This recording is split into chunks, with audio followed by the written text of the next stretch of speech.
people like me. You need people like me so you can point your f***ing fingers and say, that's the bad guy. The undisputed super featherweight champion of the world, Alicia, the Bumgarner. That's the bad guy. That's the bad guy. That's the bad guy. That's the bad guy.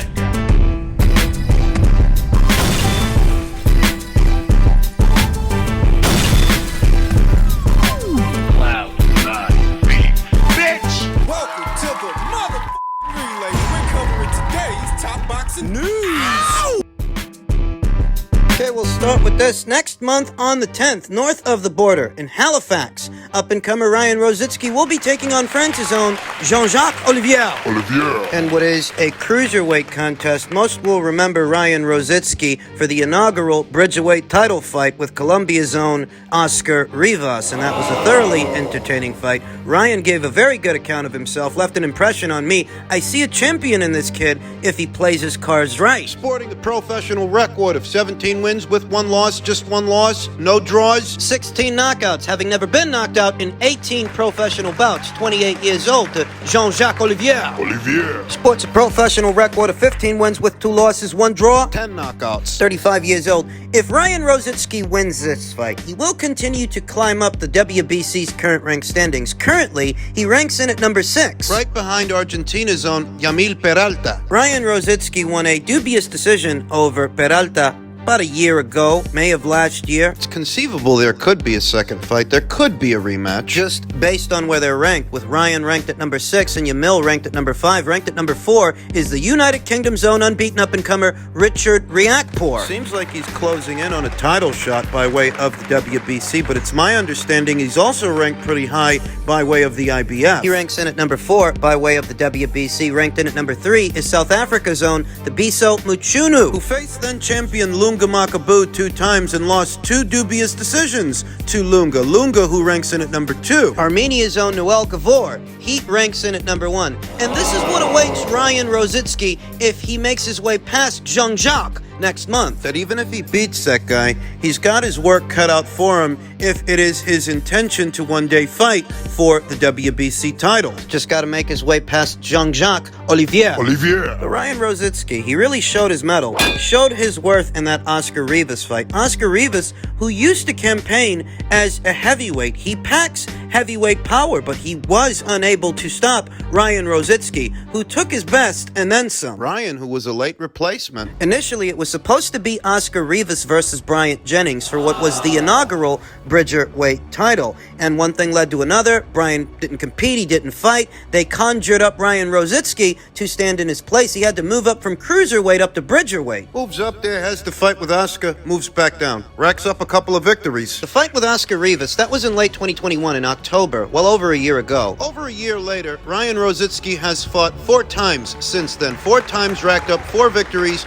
3 of them by way of knockout. No ring rust or cobwebs that he needs to shake off. He has seen action in the last 12 months. More recently, in February of this year, Comes to Jean-Jacques Olivier. He definitely had a busy 2022. He fought approximately 4 times last year. 4 times last in action in December of last year. Won a points decision over the very pedestrian Roberto Moreno. But he's been fighting, he's been busy, so he's about as sharp as he can be. Which isn't very sharp at all. Nothing really jumps out at you. Nothing really jumps out at the screen when it comes to Jean-Jacques Olivier. Doesn't have the fastest hands or the fastest feet. A real snap in his punches and his defense is leaky. He can be caught. Leaves himself out there. Ryan may be a brawler, a mauler, but he is in fact a more put-together fighter with more of an identity than Jean-Jacques. You could argue that Ryan Rozicki's defense ain't the best, but that's in keeping with his identity as a fighter, who he is. He's a mid-range to inside brawler. I trust his chin a little more than I trust Jean-Jacques because Ryan's chin has been tested by a bona fide heavyweight. Took Oscar Rivas' best. I feel if Ryan Rozicki lands, if he lands clean on Jean-Jacques, he can take him out. Jean-Jacques has been stopped before. Could get stopped again next month. month. You'll notice that when Jean-Jacques goes for shots, tries for shots, he leaves himself open. He can be countered mid-range to inside. Brian's better there. A fighter who models himself after the late, great Jack Dempsey,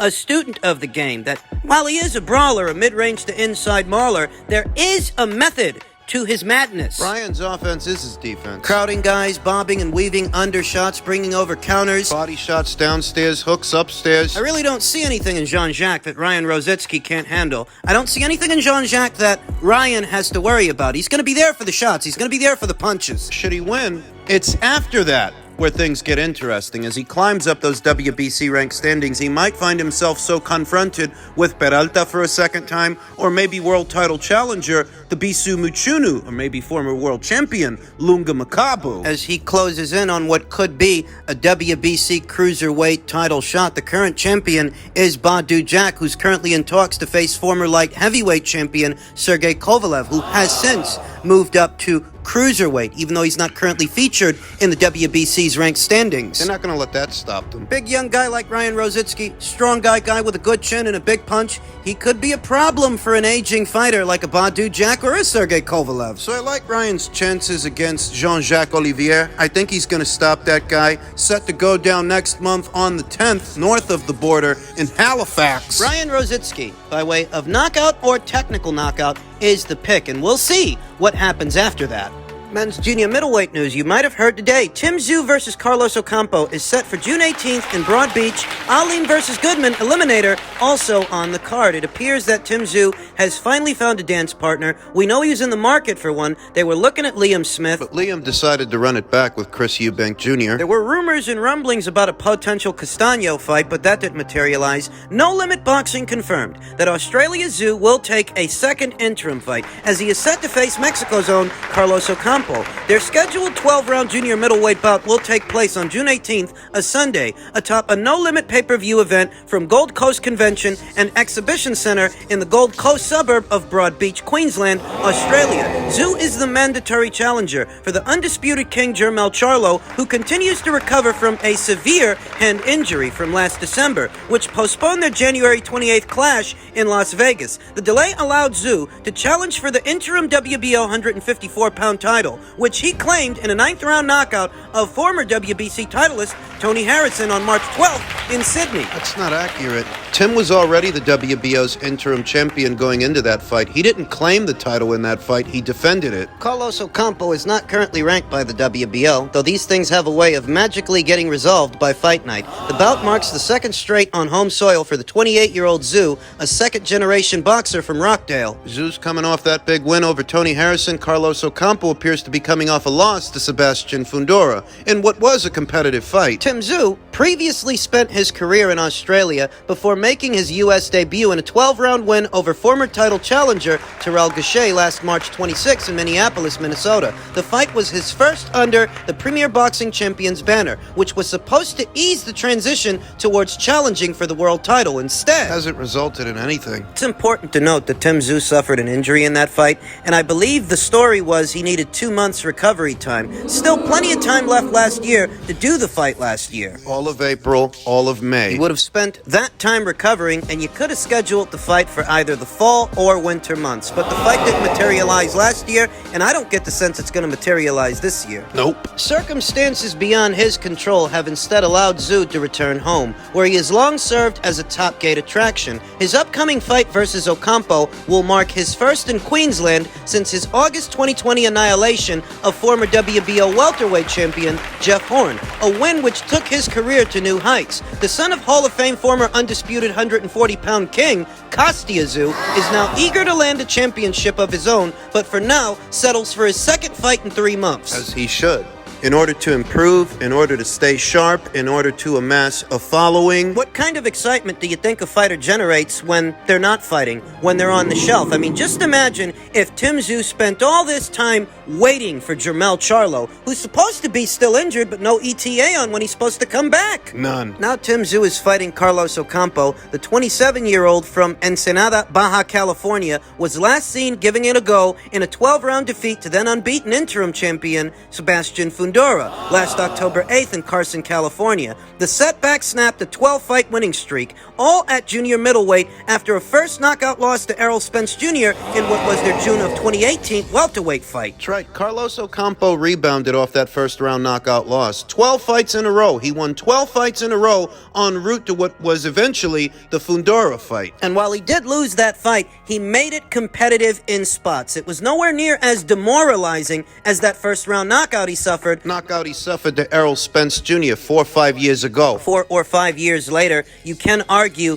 that this is a better weight for Carlos Ocampo. He seems a more solid fighter, can take a more solid punch as a junior middleweight than he could as a welterweight. Yeah, but Tim's gonna knock him out. I think Tim's gonna knock him out. Carlos Ocampo likes to punch. He likes to fight. Mid-range to inside, and that just so happens to be Tszyu's sweet spot. But Tim's no ordinary pressure fighter. He's an educated pressure fighter, an educated puncher. You might be thinking to yourself, how do you figure that? Carlos went 12 rounds with the towering inferno, Sebastian Fundora. If Fundora couldn't knock this guy out, how's Tim gonna knock him out? Fundora's not as accurate as Tszyu. You heard what I said. Sebastian Fundora is not as accurate and calculated a puncher as Tszyu. For all his height and all his length, he doesn't know how to use it. He tried to do a bit of boxing long range in that Carlos Ocampo fight in the early rounds. He tried to. What you normally get from Sebastian Fundora is a phone booth fight. A very tall guy leaning over a smaller guy, getting his punches off mid-range to inside. But in the early goings of the Ocampo fight,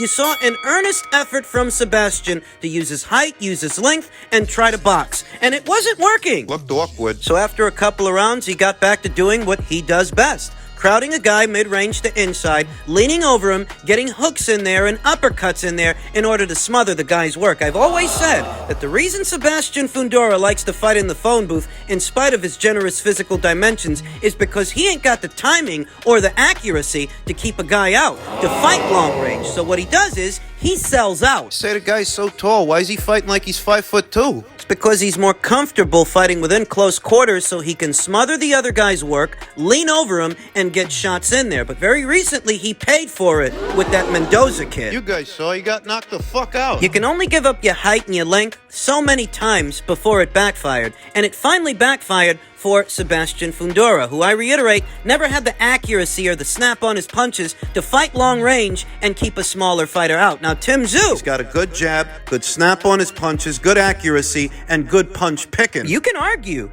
that both Sebastian Fundora and Tszyu are both pressure guys, but Sebastian's more of a brawler, whereas the pressure you see from Tim, it's a lot more put together, a lot more educated and fundamentally sound. I think he's going to stop Carlos. Because unlike Tony Harrison, Carlos ain't going to move lateral and put distance between himself and Tim. Carlos likes to punch. Carlos likes to fight, so Tim won't have to find him. This is going to be an action fight with a fan-friendly aesthetic because Tim likes to punch and so does Carlos. I don't know that this one goes as long as the Harrison fight did. But it's going to be a good fight, and Tim's got the right idea. You can't stifle your career's momentum waiting around for one guy. He racked up a highlight reel knockout earlier this year, and I think he's about to rack up another. Yeah, brother. Why they don't make Canelo fight Undisputed?